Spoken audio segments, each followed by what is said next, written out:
Okay, share lang tayo ng live ah. Wait lang.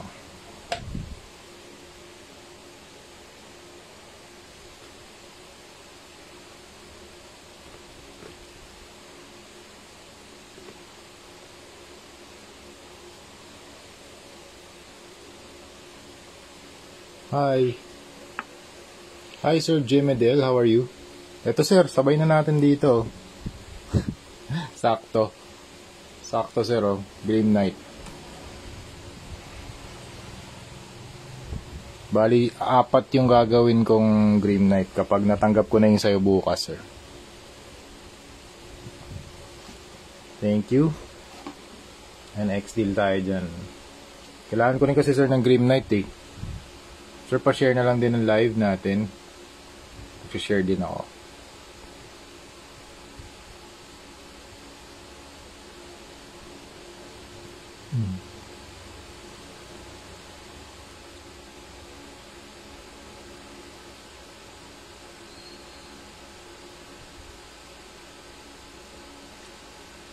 Share to group. Okay, McFarlane Toys. McFarlane Figures. Fan Groups.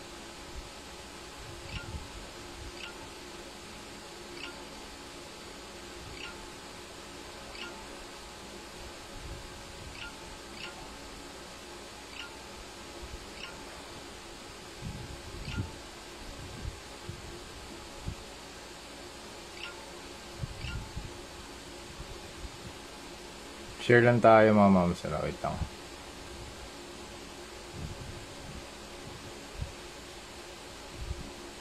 Happy Friday!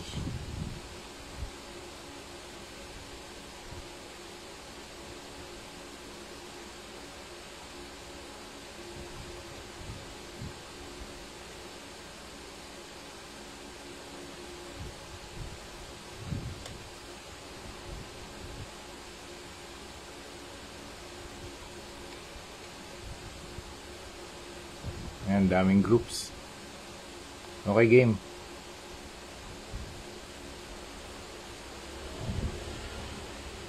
Shared boss, thank you sa yan. Dapat pala ship ko na yung akin. Okay lang bukas. Okay lang yan. Gagawin ko na yan. Para masabay na natin dito. Marami tayong nakapila, kaya start na tayo. Okay? So yan, Green Knight. Ito yung status natin. Nag-spray ako ng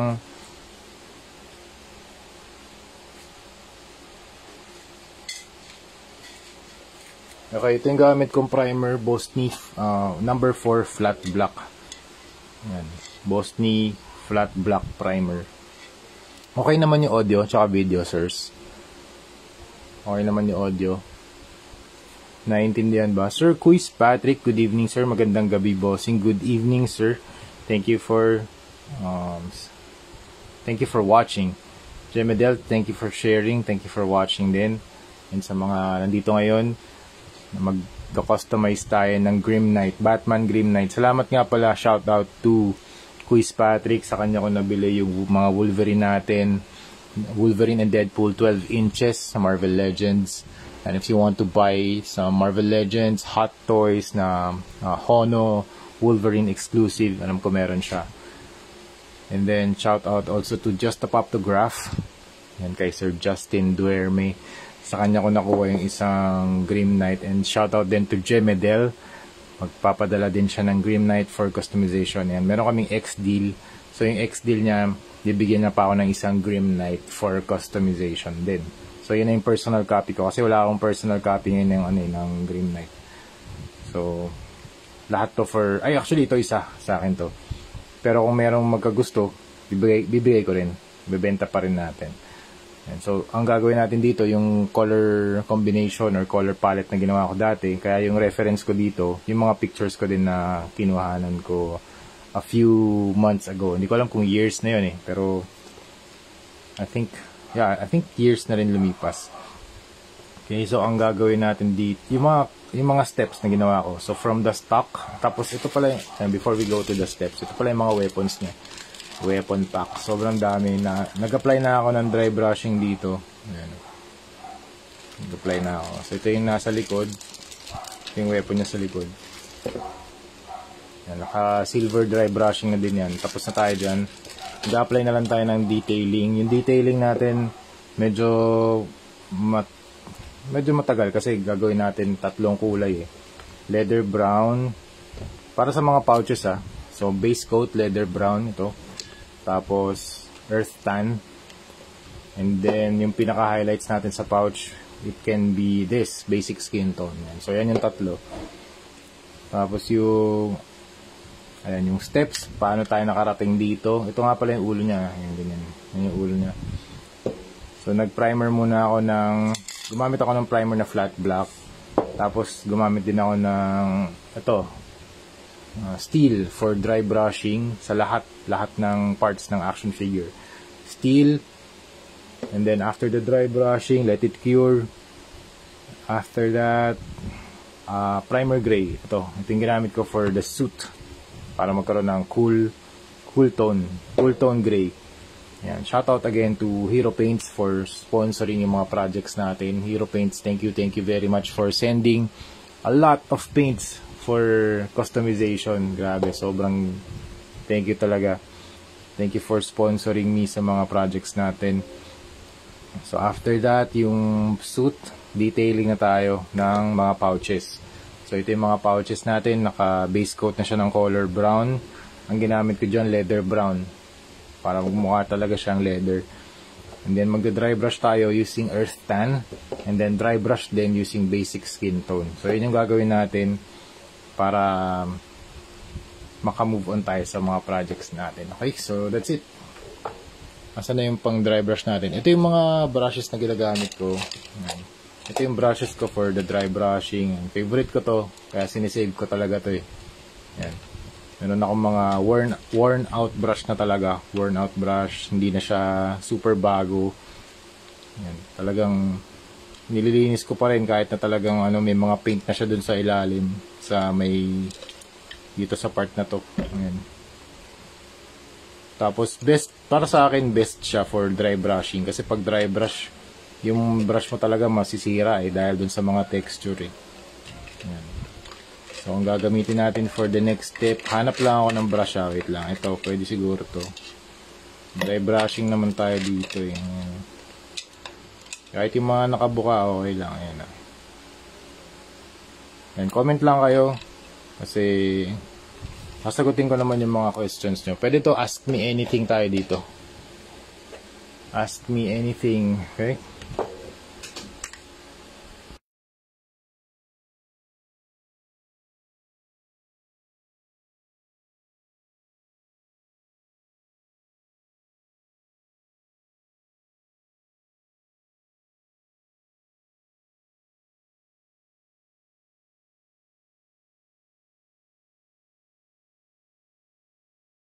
Ayun nga pala, shoutout din sa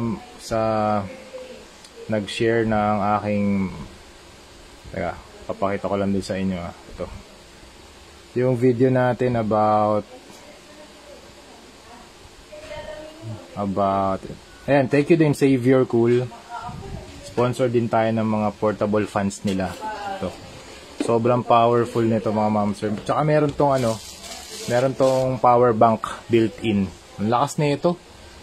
Yan, ginagamit ko to pampatuyo ng mga action figures natin. Okay? Tapos, ayan, mga shoutout muna tayo. Shoutout din to Yolo Park. And shoutout to Blockies. Dami nating sponsor mga mamsir. Ito yung mga natapos ko ng mga projects. Okay? Na-review ko na din to. Siyam na piraso. So, we have Optimus Prime. Ayan, ano muna tayo flex muna tayo ng mga sponsors natin. Kasi syempre sponsors. Brindis Olaf, hey man, where you from? I'm from Manila, Philippines. How about you, bro? Brindis, where are you from, bro? So this is the Blockies Transformers figures from Blockies Asia. Blockies.Asia. Thank you very much. Hi master, first time manood ng live mo. Thank you sir, EJ Elos. EJ Elos, how are you? Good evening. Ayan. So we have Optimus Prime. Nag-spray tayo ng flat clear. Tapos dry brush. And then sponge technique para magkaroon ng mga speckles. Maliliit na black dots. Mas fine. And then nag-apply tayo ng dry brush sa eyes. para magmukha siyang nag-glow. Tapos white around the eyes, or white dun sa mismong eyes para magmukha siyang nag-glow. Para meron siyang glowing effect. So we have Optimus. Teka, flex lang natin yung mga sponsors natin. We have Optimus. Tapos na natin yan. Sino nga pala to? Teka, hindi ko sila kilala. Wait lang Optimus.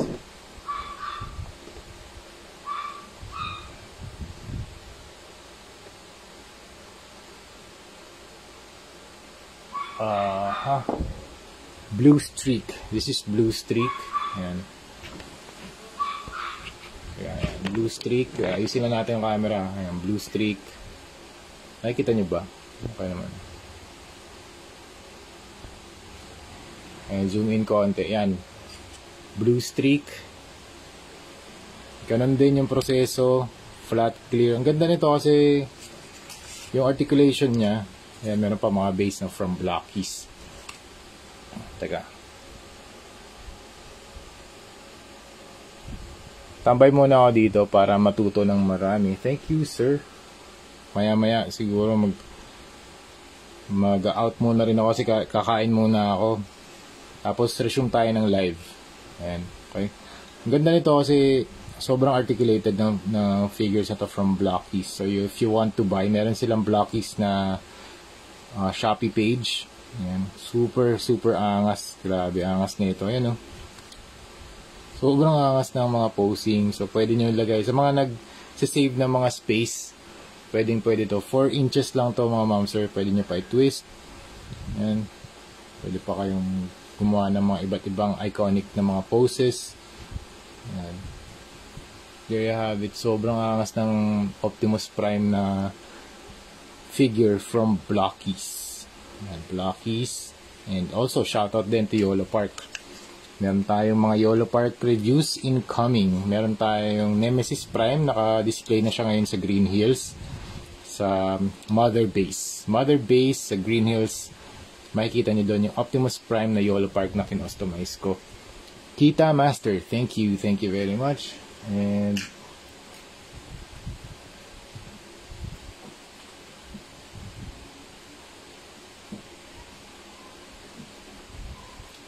okay, next.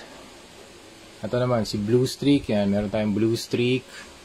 Ganun din, same na process lang din. Tapos Megatron. Si Megatron. Pula yung mata niya. Ganda ng kanyang gun dito sa gilid. Yan, Megatron. And then we also have, sino nga pala to? Thundercracker. Thundercracker nga ba to? Wait lang titingnan ko lang sa Yeah. Ay, hindi. Skywarp. Skywarp pala. Hindi ako familiar pero ito si Skywarp. Naka-matte finish pa lang sila. Yan. Ito si Thundercracker. Ganda ng mga builds ng Blockies din. Sobra. Tapos ito sino nga pala ito? Si Prowl. This is Prowl. Super cool. Super cool ng mga Transformers na mini figures. Best siya for your desk, for your workplace, desk buddy habang nagtatrabaho. Yan. Tapos ito, favorite ko to ngayon kasi ganda ng colorway niya, super white. Tapos dominant white red accents for contrast. Lakas ng contrast. Si Ratchet. I like Ratchet. There you go. Ratchet. And this one is Ironhide. Naka-matte finish pa lang, hindi pa tapos. So, marami tayong projects na ongoing. Simultaneous. Meron pa tayong dalawang Skeletor. Isang Marvel Legends na 12-inch from Quiz Patrick. And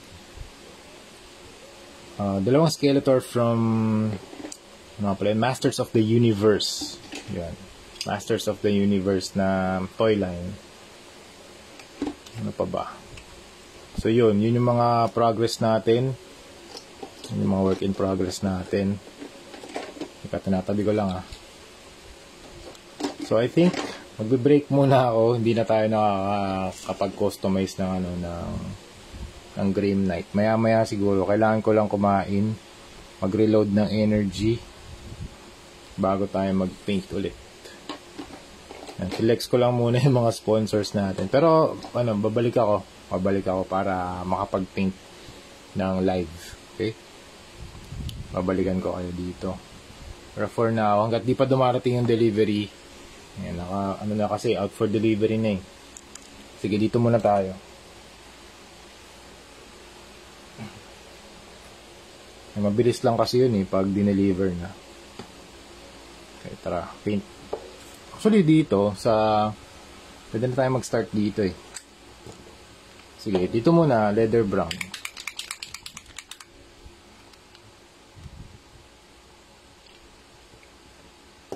Okay, leather brown muna tayo. Pag base coat, minsan, nag-add ako ng konting water para mas merong flow yung paint.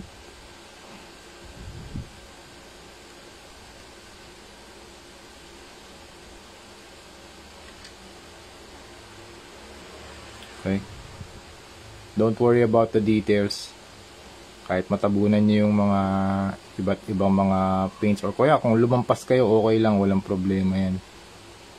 Pwede na magpatungan ng ibang paints yan eh. Sa pagko-custom, huwag kayo matakot mag-apply ng paint.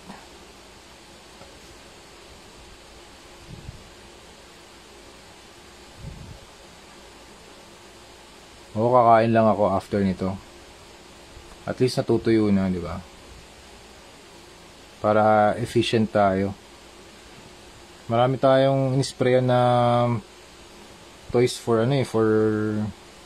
customization. Lahat ngayon nag-cure. Curing process. Yung kinocure natin ngayon, primer na clear. Ginamit ko siya sa Wolverine na X-Men 97. So we have two clients na gusto yung X-Men 97 na comic book style. Ayun pala, shoutout to the Reluctant Adult Podcast na nag-share ng ating Teenage Mutant Ninja Turtles. And gumawa pa sila ng video para dun sa feature natin, na feature tayo dun. So thank you again for featuring Ralph Cifra Toy Customs for the repaints. Sabi ni Charlton Espeleta, boss, 1 day ba curing mo ng primer paint mo bago mag-apply ng base coat? Yes sir, umaabot siya ng 1 day kasi marami tayong pending. Pero kung hindi ka na makapaghintay, gusto mo na siyang pinturahan, just make sure na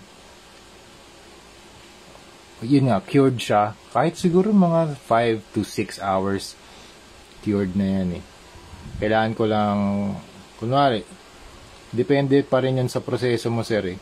Kung talaga excited ka na, pwede mo na siyang pinturahan ng around, siguro mga 12 hours, after 12 hours, after 10 hours. Yan. Depende yun sa pagkakalapat din ng primer, kung gaano kakapal, diba? Kung kunwari, sobrang kapal naman ng primer, talagang 1 day ang recommended. Recommended yun sir ah. Kasi umaabot din ako ng 2-3 days bago ko mapinturahan yung iba't ibang mga figure. Kasi marami tayong pending. So yun yung yun yung workload ko. Depende sa workload. Pero kung talaga excited na ako, gagawin ko siya isang mabilis talaga. Isang mabilis na paint job. Actually, lahat naman talaga binibilisan ko kasi ang dami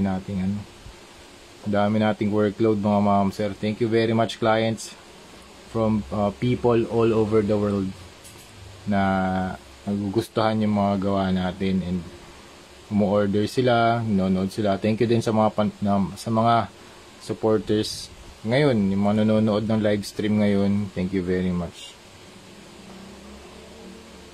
Yan. Minsan na lang din ako mag-live kasi kailangan kong talagang bilisan. Dahil ang ETA natin around 7 to 8 months na, almost 1 year na ETA. Kunwari umorder kayo ngayon, ang pila napakahaba mga ma'am sir. Dami pang orders ng mga clients. So I'm very very thankful and very grateful sa mga clients natin. Master, may recommend ka ba kayong paint set ng Hero na pang beginner like me? Plan to paint in sa mga 2D figs and any primer recommendation. Primers, I use Bosny Flat Clear, I use Bosny Flat Black, Primer Gray, and Flat White. Yan. Ito yung mga Bosny spray cans. Yan. Tapos naman sa Hero paints, you can try yung mga Hero paint set nila. Meron silang basic set A, basic set B. You can try one of those. Mas makakamura sa sir kung sets. Yan. Actually, mamaya magre-reload ako ng mga pintura. Yan, medyo malapit na si malapit na si Jollibee. Okay, kaya kakain muna ako mga ma'am sir. Mamaya mag-a-apply na tayo ng dry brushing.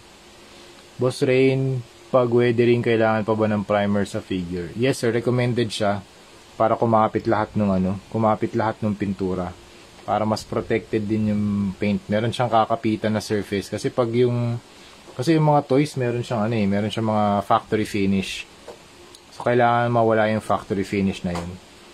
Yung mga factory finish kalimitan may gloss, may satin, meron siyang mga oil, yung kailangan mawala yun mga momster para para magtagal yung paint job kasi kung wala siyang kakapitan baka in the next few weeks, months, years, magfi-fade na yung paint job.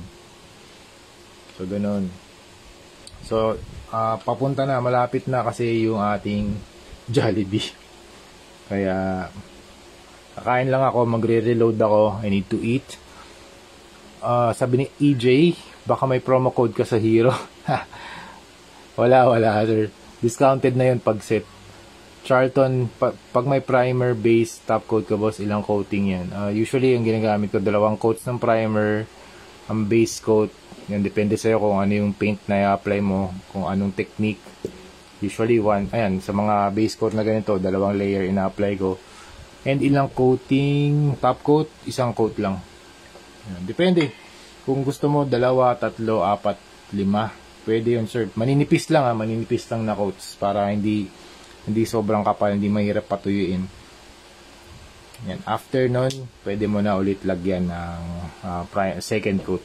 So for now, babay na muna. Babalik ako in a while. Okay, bye. See you soon. Balik ako later.